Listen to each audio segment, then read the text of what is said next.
Асайын Байханов, інім, мен мұнда Хадишаның кабинетінде отырмын. Сіз осында әкімдіктесіз.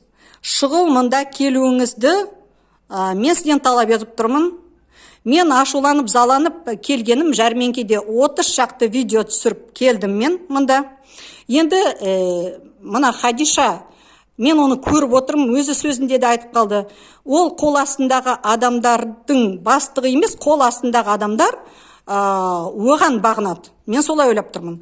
Сондықтан енді дәлелді сіз көресіз өзіңіз.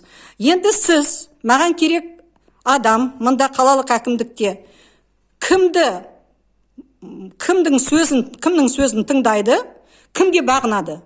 Әлде сіз айтыңыз, маған ешкім бағынбайды, бәрі қазақ тіліне қарсы, сізге қарсы, сондықтан әйтеуір қандай жауап болмаса да мен осындамын. Мені енді қолымды бұрап лақтырып тастамасаңдар, мен осыдан кетпеймін.